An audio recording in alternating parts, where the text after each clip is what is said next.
সম্প্রতি 2024 সালের UPSC civil সার্ভিসের ফাইনাল রেজাল্ট পাবলিশড হয়েছে। আজ আমাদের সাথে উপস্থিত আছেন ঋষিতা দাস, যে এই পরীক্ষায় 840 র্যাঙ্ক করেছে। আমাদের রাইস এডুকেশনের তরফ থেকে ঋষিতাকে জানাই অনেক অনেক কংগ্রাচুলেশন। সবার আগে ঋষিতার কাছে জানতে চাইব, ঋষিতা তোমার এডুকেশনাল ব্যাকগ্রাউন্ড কী ছিল, স্কুল, কলেজ, ইউনিভার্সিটি? হ্যাঁ স্যার, আমি ক্লাস 11-12 আমি Techno India Group Public School থেকে পড়েছি, সিবিএসই বোর্ডের। তারপরে আমি গ্র্যাজুয়েশন করি BA honours political science Presidency University থেকে কলকাতার। তারপর আমি প্রিপারেশনে জয়েন করে নিই 2019-এ। এর সাথে সাথে আমি মাস্টার্সও করি ডিস্টেন্স লার্নিং থেকে, ইগনু থেকে, ইন পলিটিক্যাল সায়েন্স। তো মাস্টার্স কেন? স্যার, মাস্টার্সটা আমি করেছিলাম লাইক একটা তখন ছিল যে হ্যাঁ একটা ডিগ্রি হয়ে যাক, লাইক একটা প্রেশারও ছিল যে এত বছর ধরে পড়ছি তো একটা ডিগ্রিই নিয়ে নিই, অ্যাটলিস্ট নেট জেআরএফটা তো দিতে পারবো। তো একটা ব্যাকআপ প্ল্যানেরই জন্য মাস্টার্স করেছিলাম। তুমি কি মনে করতে পারছো তুমি কখন ঠিক করেছো যে সিভিল সার্ভিস পরীক্ষার একটা আলাদা গুরুত্ব আছে? স্যার, আই থিঙ্ক অনেক ছোটোবেলাতেই আমি বুঝতে পেরেছিলাম যে সিভিল সার্ভিস অনেক ইম্পর্ট্যান্ট, কিন্তু ছোটোবেলায় তখন জানতাম না যে এরকম এক্সাম হয়। বাট তখন থেকেই একটা ছিল যে আমি সোসাইটির এত প্রবলেমস দেখেছিলাম, যে গভর্নেন্স প্রবলেম আছে, পাবলিক অ্যাডমিনিস্ট্রেশনে অনেক প্রবলেমস আছে।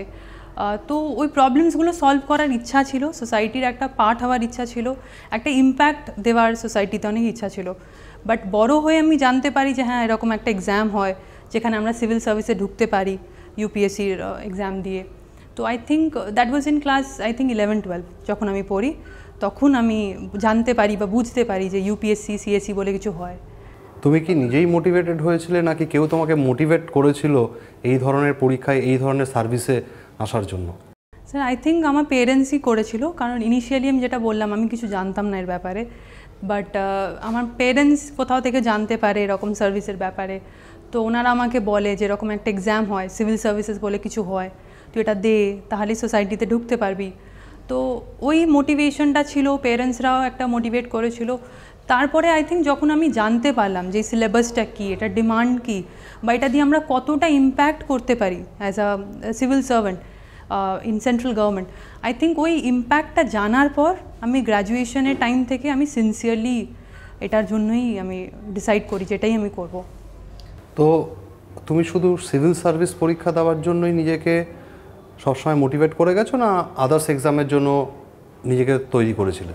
স্যার, ইনিশিয়ালি আমি অন্য আর কোনো এক্সাম দিইনি, আমি শুধু ইউপিএসসি সিএসসিই দিয়েছি, ইভেন স্টেটেরও আমি কোনো এক্সাম দিইনি। আর আমি ভেবে নিয়েছিলাম যে আমাকে এটাই করতে হবে।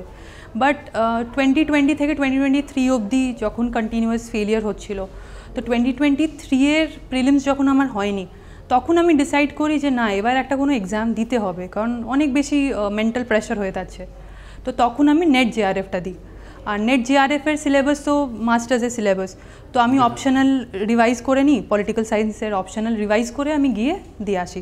তো আমার নেটটাও জেআরএফও হয়ে যায়, আমার পলিটিক্যাল সায়েন্সের রিভিশনও হয়ে যায়। তাহলে কি এটা ধরে নেব তোমার অপশনাল পলিটিক্যাল সায়েন্স ছিল, তার জন্য তুমি নেট জেআরএফ দিয়ে সেই রিভিশনটাও হয়ে যাবে, একটা প্ল্যান্ড ওয়েতে তুমি এগিয়েছিলে? একদম স্যার, ওই প্ল্যান্ড ওয়েতেই করেছিলাম, কারণ আমার কোনো ইচ্ছা ছিল না অন্য কিছু পড়ার। কারণ আমি জানি একটা কম্পিটিটিভ এক্সামে অনেক প্রেশার। তো আমি যদি প্ল্যান বি অন্য কোনো এক্সামকে দিতাম, যে WBCS বা অন্য কোনো এক্সাম, আই থিঙ্ক সেটা ততটাই ডিমান্ড করতো আমার টাইম বা এনার্জি। তো আমার লাগলো যে আমি যদি নেট জেআরএফটা দিই অতটা টাইম এনার্জি লাগবে না, কারণ অলরেডি আই এম প্রিপেয়ার্ড। তো আমি শুধু রিভাইজ করে চলে গেছিলাম। তো it was a strategic decision. Around 1000 ক্যান্ডিডেটসকে ইউপিএসসি সিলেক্ট করে থ্রু সিভিল সার্ভিস এক্সামিনেশন, এবং সেই পরীক্ষাটা দেওয়ার জন্য প্রত্যেক বছর 5 লাখ 6 লাখ স্টুডেন্ট অ্যাপিয়ার্ড হয়। যে সময়টা তুমি এরকম সিচুয়েশনের মধ্যে দিয়ে যাচ্ছিলে, যে তুমি ভাবলে যে পরীক্ষা ক্লিয়ার হচ্ছে না, প্রিলিমস ক্লিয়ার হচ্ছে না, নেট জিআরএফ করবো, সেই সময়টা তুমি কোপ আপ করলে কী করে? স্যার, সত্যি বলতে অনেক ডিফিকাল্ট ছিল, কারণ কন্টিনিউয়াসলি আমি অনেক দেখেছি এরকম, মানে ফেলিয়ার দেখেছি কি 2020, 2021 প্রিলিমসই হলো না। তো তখন আমার ফোকাস ছিল যে হ্যাঁ আমাকে প্রিলিমসই ক্লিয়ার করতে হবে। তো আমি প্রিলিমসের জন্য খুব ভালো পড়তে লেগে গেলাম। তো 2022-তে যখন প্রিলিমস হলো, বাট মেন্সের জন্য আমি কিছু পড়িনি, তো মেন্সটা আমি পারলাম না।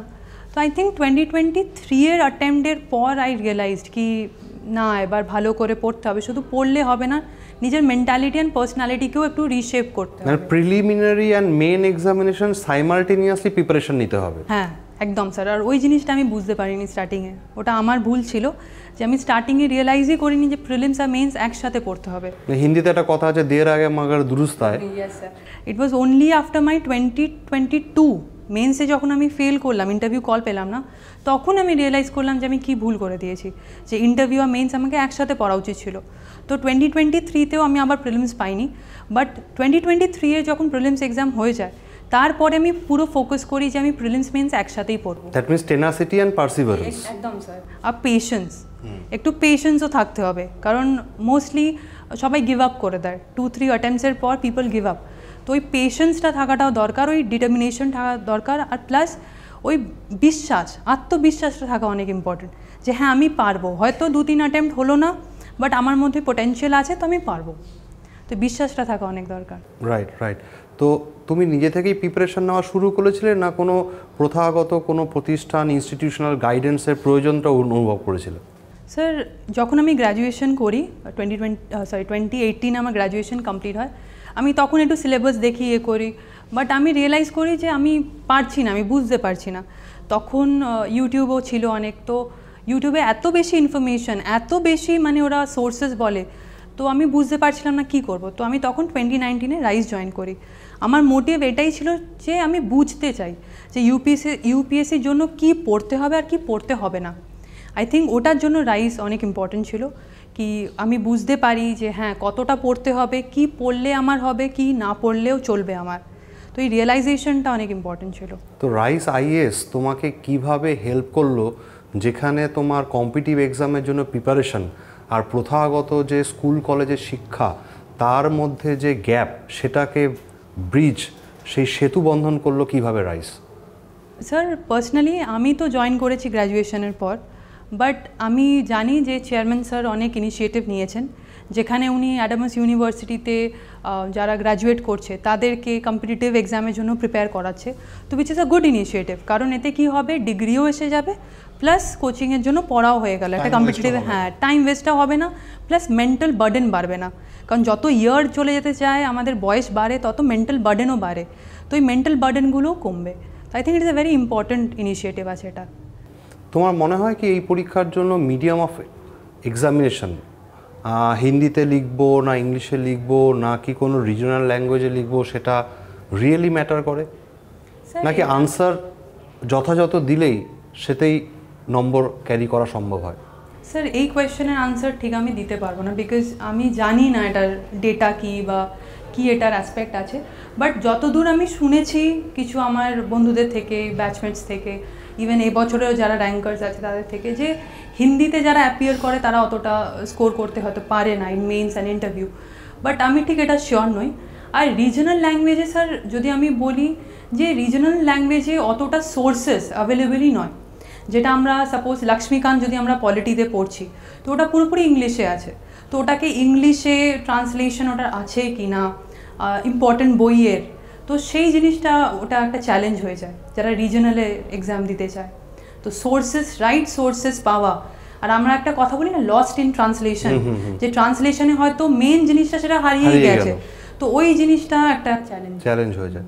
ঋষিতা, তুমি প্রেসিডেন্সি ইউনিভার্সিটি থেকে পলিটিক্যাল সায়েন্স নিয়ে অনার্স পাস করেছো এবং ইউপিএসসি সিভিল সার্ভিসেও তুমি পিএসআইআরকে অপশনাল হিসাবে বেছে নিয়েছো, কিন্তু এরকম অনেক স্টুডেন্ট থাকে যারা কনফিউজড হয়ে যায় এত অপশনালের মধ্যে কোন অপশনালটা বেছে নেব যাতে আমি ফাইনালি এক্সামটা ক্র্যাক করতে পারি, তাদের জন্য তোমার অ্যাডভাইস কী হবে?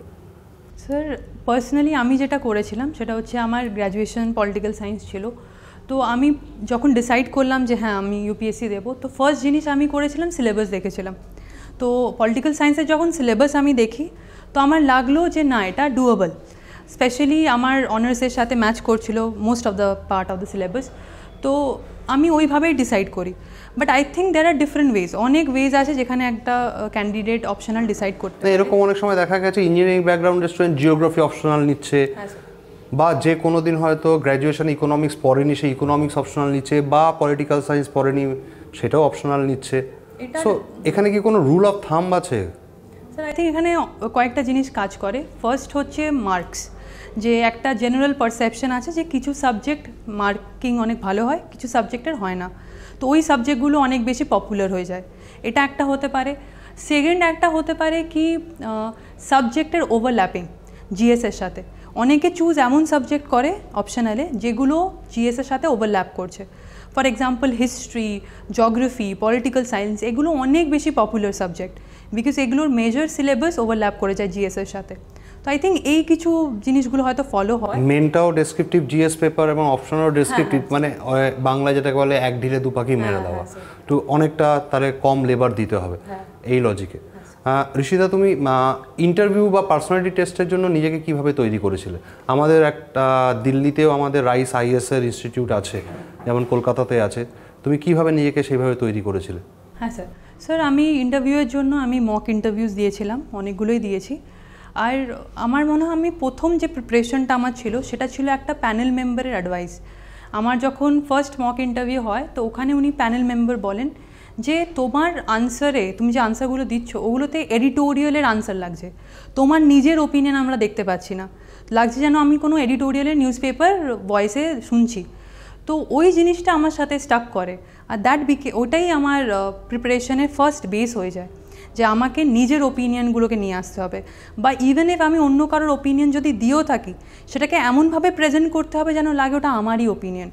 তো ওইটাই আমার বেসিস হয়ে গেল। তোমার অ্যাকচুয়াল ইন্টারভিউ কতক্ষণের চলেছিল? 30 মিনিটস। তার একটু এক্সপিরিয়েন্স শেয়ার করো আমাদের সাথে। হ্যাঁ স্যার আমার ইন্টারভিউ ফেব্রুয়ারিতে ছিল, তো সঞ্জয় বর্মা স্যার বোর্ড ছিল। তো চেয়ারম্যান স্যার আমাকে ফার্স্ট কোয়েশ্চেন করে যে তুমি তো পলিটিক্যাল সায়েন্সের স্টুডেন্ট, তো পুরো ওয়ার্ল্ডকে ডিভাইড করো পলিটিক্যালি।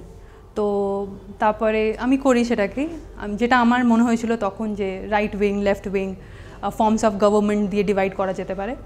তারপরে চেয়ারম্যান স্যার জিজ্ঞেস করলো যে 21st সেঞ্চুরির ট্রান্সফরমেটিভ আইডিয়া কী তোমার মনে হয়?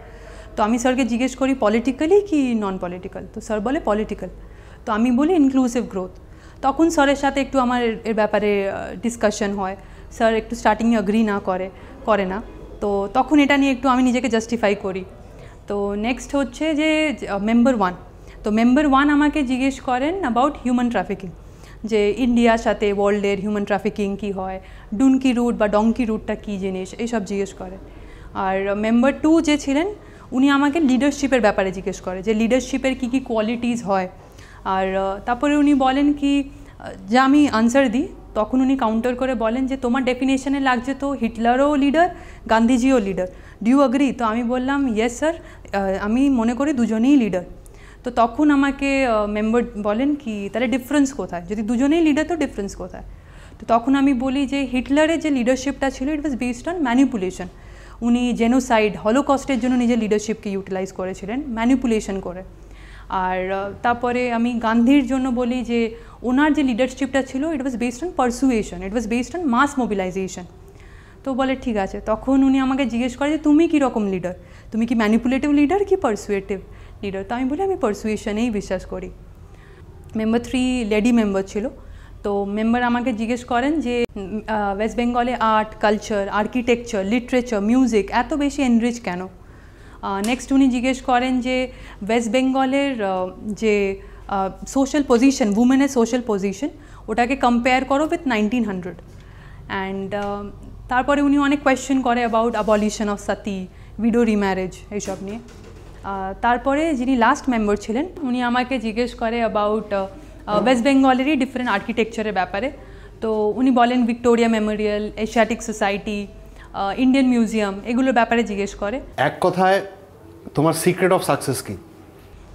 Sir I think secret of success আমার জন্য হবে কি, মানে এমন ডিসিশন নেওয়া যেটা মানে আপনার জন্য ফ্রুটফুল, লাইক স্ট্র্যাটেজি বানিয়ে কাজ করা। So strategic work would be my secret to success.